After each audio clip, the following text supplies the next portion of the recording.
Did you know that only about 22.7 million people live in Australia, while the country is home to 200 million rabbits?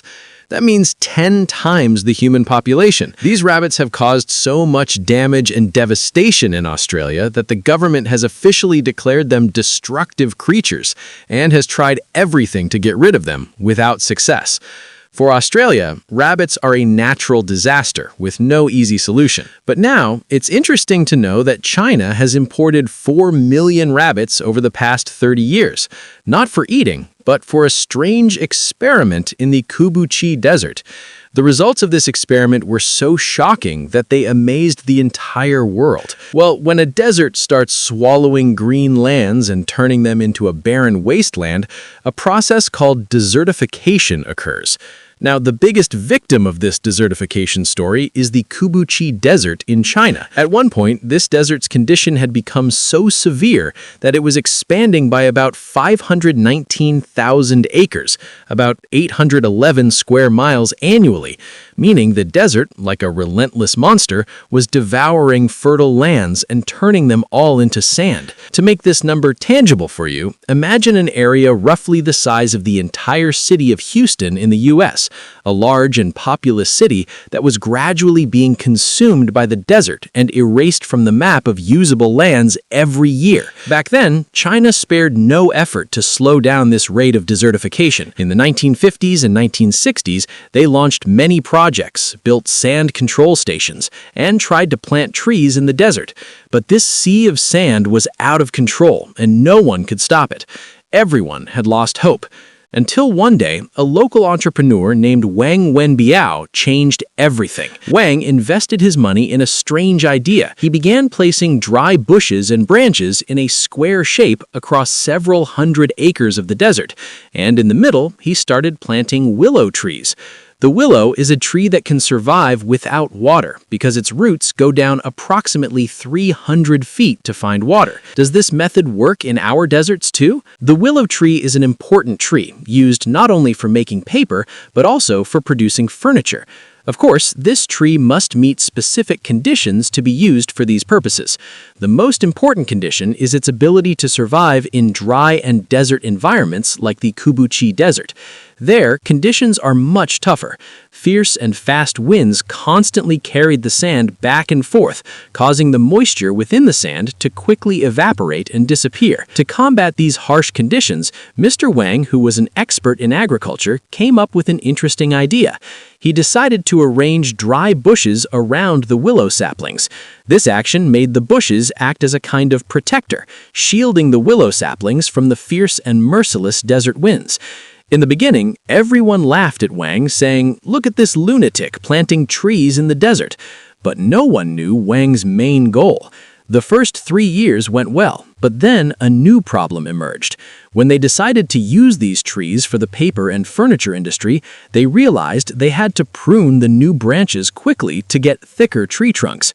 But this task was not only very difficult in the desert conditions, but also very costly. The dry desert lands, the lack of sufficient water resources, and the high cost made the work very challenging for Wang. And this is exactly where the story took an interesting turn, and rabbits entered the scene, especially a specific breed called the Rex rabbit.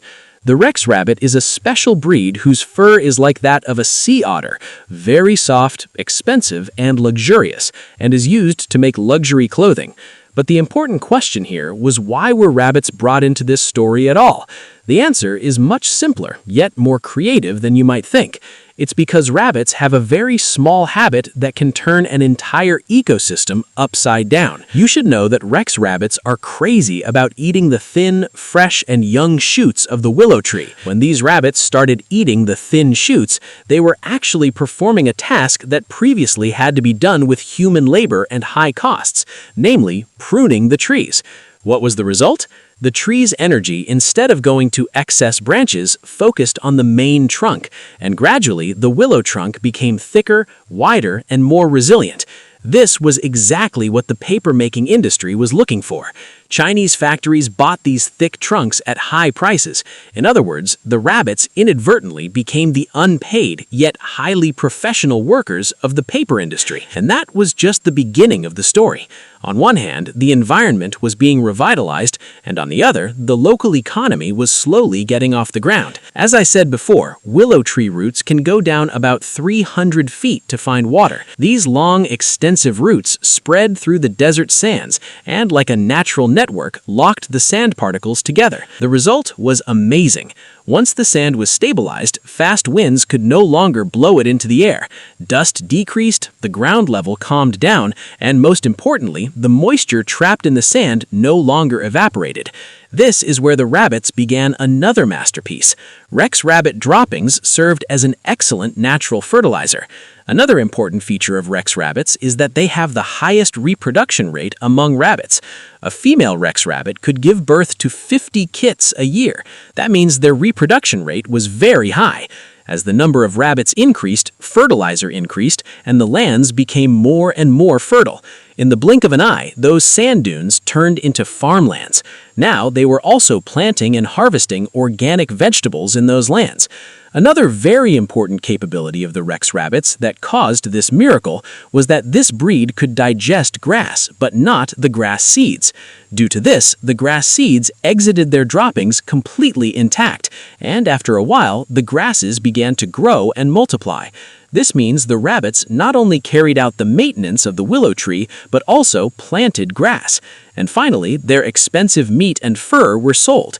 This process turned into a self-sustaining cycle, and the rabbits officially began to green the desert. After this great success, Mr. Wang did not stop his work. He rented 100 bulldozers and began to level the desert sand dunes. He filled the hollows, smoothed the ground, and planted willow trees in them. During this time, he also encouraged local people to raise Rex rabbits. With the help of the Chinese government, they imported millions of Rex rabbits and distributed them among the people. Every home turned into a small farm. This project continued for 10 years, and the entire region changed. That desert, which was uninhabitable, is now green. You should know that the Kubuchi Desert covers a total area of 7,181 square miles. According to the UN report, 33% of it, or 2,413 square miles of this desert, has been greened. This was the result of more than 30 years of effort. Because of this great change, the Kubuchi Desert is no longer called the Sea of Death, but is known as the ecological miracle. But not only did the environment change, the lives of the people also changed, and the Chinese government invested 3 billion yuan, which is approximately $400 million there. With this money, they built new villages and created new jobs for the people in the desert. Today, millions of acres of this desert have created jobs for the people. Over 2,000 farms are active there, and 3 million Rex rabbits are sold every year.